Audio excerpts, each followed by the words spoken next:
Turkish এই famous ডেজার্টটি খেতে এখন আর তার্কি যেতে হবে না, বা কোনো তার্কিশ রেস্টুরেন্টেও যেতে হবে না। টেস্ট কেমন ছিল তো আমার ছেলের এক্সপ্রেশন দেখেই বোঝে না। হ্যাঁ, বলছিলাম তার্কিশ বাকলাভার কথা। তো এটা অনেকে অনেকভাবে বানায়, আমি আসলে সব কিছুই খুব সহজভাবে নিজের মতো করে বানাতে পছন্দ করি। এটাও আমি আমার মতো করে বানিয়েছি। কী করে বানিয়েছি, কিভাবে বানিয়েছি, চলো তোমাদের সাথে শেয়ার করি। তো প্রথমে আমি এই যে এখানে এই পেস্তা ক্রাশটা আমার আগেই বক্সে ছিল, তা আমি সাধারণত রেসিপিতে শুধু পেস্তা ক্রাশ এই পাউডারটাই দেয়, কিন্তু আমি এখানে দুইটাই শুধু পেস্তাটা না দিয়ে আমার পছন্দ মতো দুইটাই আমন্ড পেস্তা দুইটা মিলিয়ে দিয়েছি। তো কালারটা আনার জন্য সামান্য ফুড কালার ইউজ করেছি। একটু ফুড কালার খেলে কোনো অসুবিধা হয় না ভাই। তো এই যে দেখো কি সুন্দর একটা কালার এসছে, একদম মনে হচ্ছে না যে ফ্রেশ পেস্তা। তো তারপরে বাটারটা আমার আন্দাজ মতো পরিমাণ মতো করে, পুরো কাজটাই আমি আমার পরিমাণ মতো ওভাবে আমি করছি না। তো এরকমভাবে বাটারটা গলিয়ে নিয়েছি। গলানোর পরে এখানে আমি টেস্ট একটু, আমাদের যেহেতু আমরা দেশীয় ফ্লেভারটা পছন্দ করি, একটু সামান্য ঘি মিশিয়েছি। তারপরে এই ফিলো শিটগুলো আমি রেডি কিনে নিয়েছি। অনেকে হাতে বানিয়ে নেয় ফিলো শিট, আমি আসলে অত ঝামেলায় যাইনি, এজন্য আমি রেডি শিটটা দিয়েই করি। তো রেডি শিট হাতে বানাতে পারলে ভালো, বাট রেডি তো নিজের পছন্দ মতো তখন শেপ দেওয়া যায়, কিন্তু ফিলো শিটটা যেমন খুব হার্ড থাকে, তো এটা দিয়ে পছন্দ মতো শেপ দেওয়া যায় না। তো এই জন্য আমি সহজভাবে এটাকে রোলের মতো করে নিয়েছি। যেহেতু আমি ওই যে একটা ক্রিমটাও ইউজ করব, ক্রিমটা দিলেও দেওয়া যায়, না দিলেও দেওয়া যায়, অসুবিধা নেই, তবে দিলে ভালো লাগে।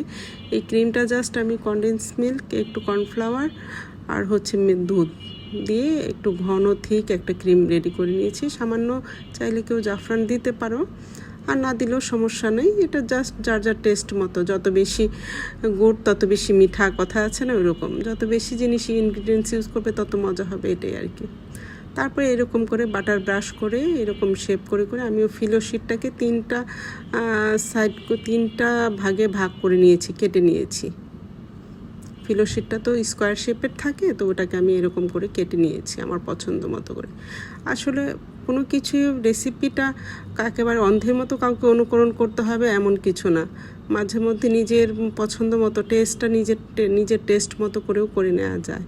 তা আমি যেমন এই যে এইটা, যেহেতু আমি একটু ক্রিমটা ইউজ করব, অনেকে সাধারণত তার্কিশ বাকলাভার অনেক রকম শেপ আছে, যে যার পছন্দ মতো শেপ দিতে পারে। আমি যেহেতু এই ক্রিমটা ইউজ করেছি, আমার কাছে মনে হয়েছে রোল করে নিলে এটা ক্রিমটা বেটের হওয়ার উপায় নেই, তখন দেখতে ভালো লাগে, খেতেও ভালো লাগে। তো এরকম করে আমি সবগুলো বানিয়ে নিয়েছি। তো বানিয়ে নিয়ে আমি সাধারণত সকালবেলা বানিয়ে রেখেছিলাম, যেহেতু আমার বাসায় কেউ ছিল না, ছেলেদের জন্যই বানাবো, ছেলের বাবা সন্ধ্যার সময় আসবে, এই জন্য এটা বানিয়ে আমি পলিরেপ করে ফ্রিজে রেখে দিয়েছিলাম। জাস্ট ওরা আসার পরে আমি সন্ধ্যার পরে এটাকে বেক করেছি। জাস্ট বাটার ব্রাশ করে ওভেনে দিয়েছি। ওভেনটা আমি 190-তে 5 মিনিটস প্রিহিট করেছি, আর 20 মিনিট বেক করেছি। কারো ওভেনের টেম্পারেচার কারো কম বেশি হতে পারে, তোমরা যার যার টেম্পারেচার আন্দাজ বোঝা। আমার ওভেনে এরকম হিটেই সাফিসিয়েন্ট ছিল। তারপর ওভেনে ঢুকিয়ে দিয়ে আমি একটা সিরাপ করে নিয়েছি, যেটার বেক করার পরে আমি বাকলাভায় দিয়ে দিব। সেই সিরাপটা এখানে আমি 1/2 কাপ চিনি নিয়েছি, আর সমপরিমাণ পানি, যতটুকু চিনি নেবে ততটুকু পানি। তারপর এখানে এলাচ, দারচিনি, সামান্য একটু রোজ ওয়াটার দেয় সাধারণত, কিন্তু আমার বাসায় রোজ ওয়াটার ছিল না, এই জন্য ড্রাই রোজ ছিল, ওইটাকে আমি দিয়েছি, জাস্ট একটু ফ্লেভার আসবে রোজের।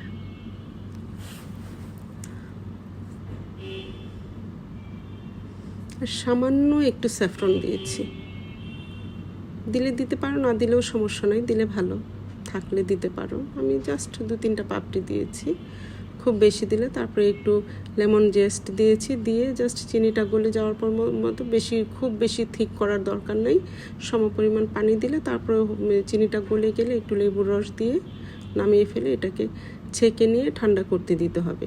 গরম সিরাপটা বাকলাভায় দেওয়া যাবে না। তো এদিক দিয়ে বেক হতে হতে সিরাপটাও ঠান্ডা হয়ে গেছে। এই যে আমি বের করে জাস্ট এই সিরাপটা ঢেলে দিয়েছি বাকলাভার উপরে, তারপরেই তো খাওয়া। কেউ চাইলে 5 মিনিটে আবার গরম ওভেনে রেখেও দিতে পারো, সেটা হলে আরও ভালো, সোপ করবে ভালো।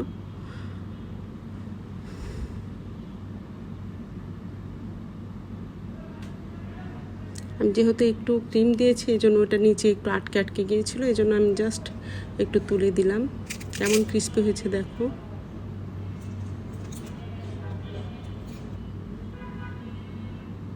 তারপরে উপরে আমন্ড পেস্তা পাউডার দিয়ে সার্ভ করেছি। এটা হবে কি যে খুব ইজি একটা ওয়ে, এবং খুব আমার গেস্টরা, এর আগেও আমি আমার শ্বশুরবাড়ির গেস্ট এসেছিলো, সেদিন আমার ফ্রেন্ডরা এসেছিলো, খুবই পছন্দ করেছে। আর আমার ছেলেরা তো কীভাবে খাচ্ছে দেখছেই। তো খুব ইজি ও মানে ইজিয়েস্ট ওয়েতে করে দেখালাম। কেমন লাগলো তোমাদের জানাবে।